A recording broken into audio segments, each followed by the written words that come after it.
Post budget press conference में CM साहब ने खुद कहा कि मुझे कहा गया है कि लीडर ऑफ द अपोजिशन से मिलना है, तो सीएम साहब बता देंगे वो किससे डिक्टेशन लेते हैं।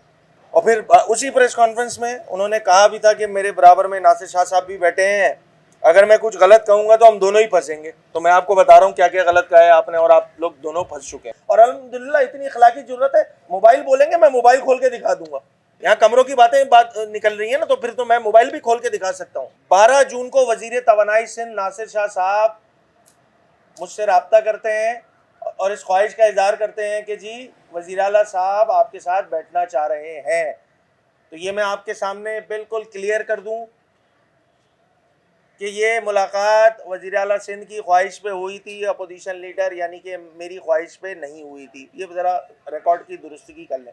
और उसके लिए अगर सबूत वाली बात आएगी तो फिर मेरे पास तो एक ऐसा सबूत मौजूद है कि अगर सामने ले आऊँगा तो शायद वो लबकुशाई भी ना कर सके। उन्होंने मेरी ज़ात से लेकर एसोसिएट एक बात की कि जी वो लीडर ऑफ द अपोजिशन साहब ने कहा है कि मुझे हुक्म मिला है कि मैं किसी को साथ लेके जाऊं। तो भाई वो किसी नहीं थे, वो एमक्यूएम पाकिस्तान के पार्लिमानी लीडर इफ्तिखार आलम भाई थे और एमक्यूएम के डिप्टी पार्लिमानी लीडर ताहा अहमद भाई थे। सबूत और शवाहिद बोलेंगे तो मैं वो भी बाद में मुहैया करने को तैयार हूँ, क्योंकि अब तो सारी चीज़ें मोबाइल और ये आपको पता है सब रिकॉर्ड में आ जाता है। अपनी पोस्ट बजट प्रेस कॉन्फ्रेंस में वो कहते हैं कि I am not obliged to tell the opposition. भाई ऑब्लाइज नहीं हो तो फिर क्यों फ़ोन करके जून के महीने में जो है वज़ीर आला सिंध को जो है वो ऑपोजिशन याद आ जाती है। भाई अगर वफाकी बजट में कुछ चीज़ें जो बजट है वो कराची से रिलेटेड कम रखा है तो उसका एहतजाज हम सिंध हुकूमत में सिंध असम्बली में थोड़ी करेंगे। ये कोई पीपल्स पार्टी की पार्टी चल रही है कि कैनाल वाला मसला हो वफाक में एहतजाज करने के बजाय सिंध असम्बली में एहतजाज करें। नहीं भाई, शर्जील इनाम मेमन साहब बरसत एहतराम बड़े सीनियर हैं माशाल्लाह। वो हम भी काफ़ी चीज़ें उनसे सीख रहे, मैं तो ज़ाती तौर पे तो बहुत चीज़ें सीखता हूँ उनसे। वो शायद ये बताना भूल गए कि जमात इस्लामी भी हमारे साथ खड़ी थी।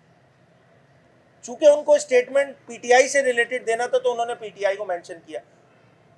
भाई इतनी अखलाकी जुर्रत रखें, बताएं कि उस दिन एमक्यूएम जब एहतजाज कर रही थी तो पूरी अपोजिशन अल्हम्दुलिल्लाह एमक्यूएम के साथ थी बशमूल जमात इस्लामी के। फिर उन्होंने ये बात कही उस पोस्ट बजट प्रेस कॉन्फ्रेंस में कि जी इसराइल और ईरान का बहाना बना के अपोजिशन ने एहतजाज नहीं। भाई उस एहतजाज के एक दिन पहले मुख्तलिफ हमारे सहाफ़ी भाई इस बात के गवाह हैं और ख़ुद मीडिया पे ये चीज़ें जो हैं वो उनके हमारे हमारे से जो है वो चलना शुरू हो गई थी कि जी अपोजिशन जो है एहतजाज करेगी। भाई हमारा तो डिसाइड हुआ था कि हमें जो है वो एहतजाज करना है। मैं तो ठोक बजा के कह रहा हूँ कि हम पहले ही से बिल्कुल क्लियर थे कि हमें एहतजाज करना है।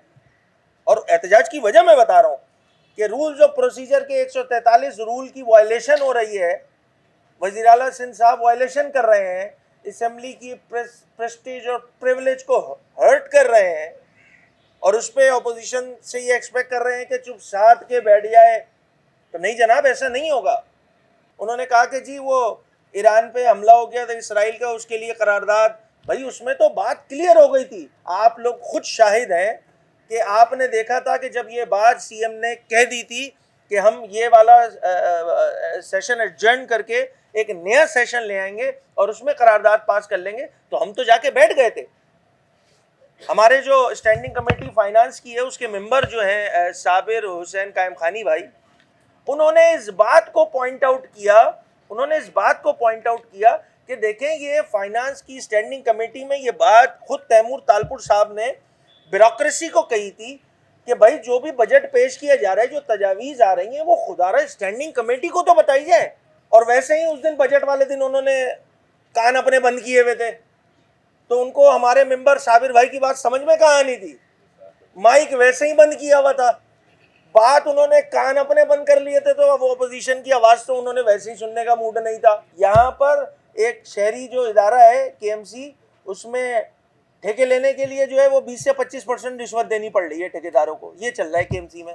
तो अल्हम्दुलिल्लाह केएमसी जो है वो सिंध हुकूमत के नक्शे कदम पे चल रही है। वहाँ शायद कम होता होगा, इन्होंने बढ़ा के करने शुरू कर दिया कि नहीं जी सिंध हुकूमत 10-15% लेती है, हम जो है वो 25% लेंगे। ये बात कहना कि जी मिल लिया करें, हाँ यकीनी तौर पे 29 मई 2024 को मैंने उनको व्हाट्सएप के थ्रू ये पैगाम भेजा था। 29 मई 2024 को कि बजट आने वाला है, मैं पिछले साल बजट की बात कर रहा हूँ। मेहरबानी करें इस पे जो है वो हमारे साथ बैठ जाए और जो हमारी गुजारिशात हैं उसको सुन लें। तो 29 मई से लेके 23 जून तक कोई राब्ता नहीं हुआ। 23 जून को सीएम साहब ने मुझसे खुद राब्ता किया और राब्ता करने की बुनियादी वजह ये थी कि जून का महीना था, बजट पास करवाना था। अच्छा, बजट के लिए अददी अक्सरियत तो मौजूद है, बजट में मामला ठीक रहें, चीज़ें ठीक रहें, इसलिए अपोजिशन को इंगेज करने की कोशिश की। अगर ये बात करते कि जी पार्लियामान और जमहूरियत का अहम जुज़ अपोजिशन है, तो उसी अपोजिशन लीडर ने 15 अक्टूबर 2024 को भी उनको पैगाम भेजा कि खुदारा मसाइल हैं, उनको हल के लिए मुश्तरका हिकमत अमली बना लें। अल्हम्दुलिल्लाह चूँकि अक्टूबर में बजट नहीं होता तो उस पैगाम का जवाब भी नहीं आया।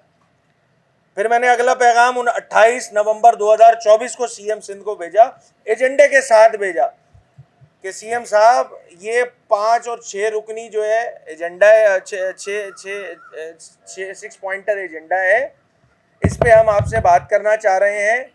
मगर अफसोस के साथ कि चूँकि नवंबर में भी बजट नहीं आता, तो इसलिए वज़ीर आला सिंध साहब की जानिब से अपोजिशन को की बात नहीं सुनी गई।